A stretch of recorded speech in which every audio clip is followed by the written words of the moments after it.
let's talk about materials first. I like to gather everything I want together. That way it makes it a little bit seamless. And to begin with, this design does come in 2 sizes. You can use your 5x7 hoop, which will create a smaller advent calendar, or you can use the 8x12 hoop, which is what I'm going to show you today, which will create a larger advent calendar. Both hoops work, and both, you'll have to do 4 hoopings for both of them. I've also cut out 4 pieces of tearaway stabilizer and 4 pieces of batting. So I'm just going to put those to the side. And then you also have to decide what kind of fabric you want. And I cut as I go, so I don't have any fabric dimensions for you. But I'm thinking I have these 2 pieces of Christmas fabric, so like little candies right here, snowflakes right here. And then I have a huge pieces of Christmas fabric right here as well that I'm just going to mix and match and choose as I go. So the first thing you should do though is hoop your tearaway stabilizer in your embroidery hoop and then bring it to the machine. We are over at my machine and I have put my hoop in. I have loaded my first design. And so let's begin with the placement stitch.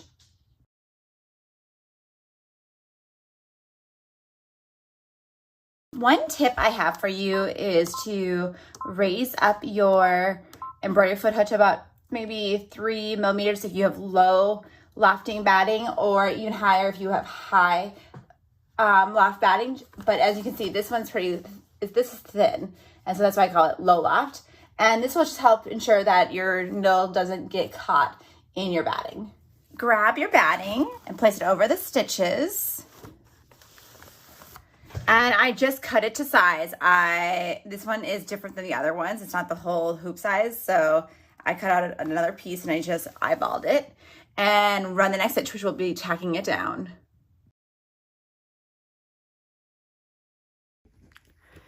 Take some sharp applique scissors and cut off all the excess low loft batting.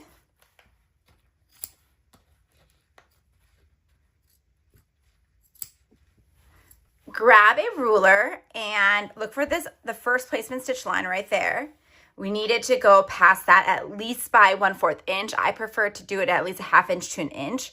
So I'm just going to put my ruler right here, and there's a 1 inch overlap, and this is about 5. So I'm going to do 6 inches high, and then I'm going to do the same thing over here, and 13 inches wide.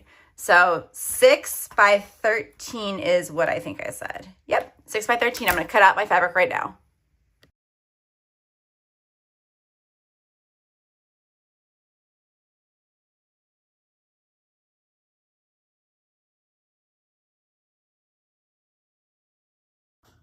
I know it's hard to see because my hoop is all the way to the back of the machine, but what you're going to do is take your fabric piece and lay it over all those stitches, making sure you have excess on all the sides, right side up, and also make sure you change your thread to what you want to be the quilting color stitch for your top piece. And then you're gonna run it, and it will do the tack down and the quilting design at the top.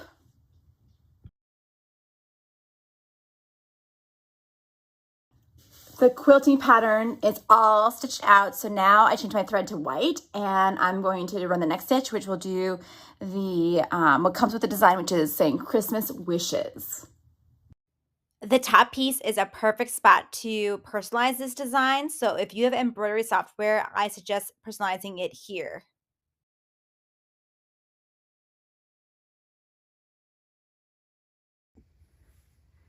I am done stitching out the text, which says Christmas wishes, and I just want to give you a heads up, I am not a professional digitizer. I just do this for fun for my family, and I like to make designs. I just share them with you guys. So I am very new to digitizing text, and it is not, I think it turned out pretty okay. I mean, I can definitely see some areas that I need to improve on, and of course you are allowed to personalize this as much as you want. So if you have other texts that's your favorite, please use that. You just have to, you know, of course, have embroidery software to do so. But I mean, for my first time, I think it actually looks pretty good. Or I shouldn't say my first time. I've done it a few times. Very rarely. Okay, so I'll be honest. Very rarely do I digitize font. And I never digitized it this big and this many letters either. So it turned out all right. So, all right, the next thing that's gonna happen is it's gonna give me a placement stitch for my straps that go at the top here, okay? So it will do a placement stitch somewhere around here that goes above that first placement stitch. And then what's gonna do is I will align my strap right up here, and then it will do a tack down zigzag stitch. So let's do that.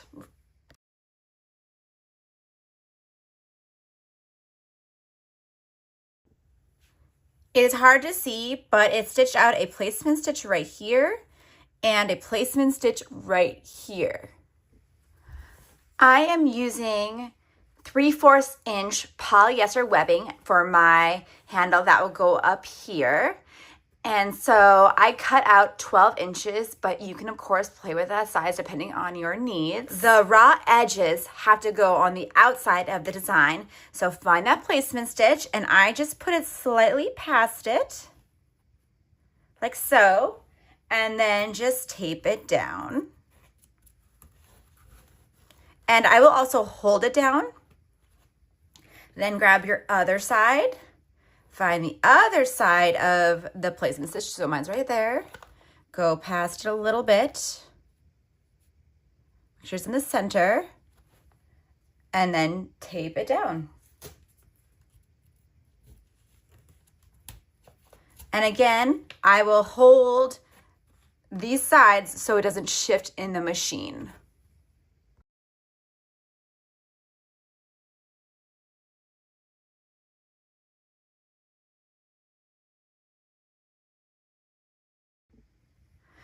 Hoop 1 is all done, so I want you to take it out and carefully tear away the stabilizer from your design.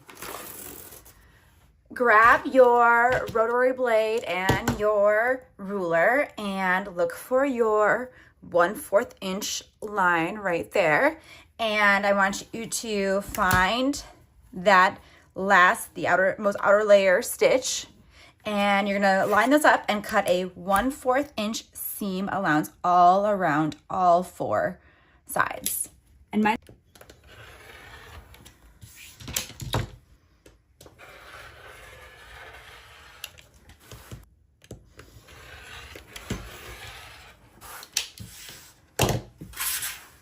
And there is your very first hooping all done. And this will be the top of the advent calendar. We're going to put this to the side, and please look for my second video in this advent calendar how-to tutorials to see how to do hoop number 2. Thanks for watching. This design is free on my Patreon. Check the link below. And don't forget to like, subscribe, and follow for more creative fun.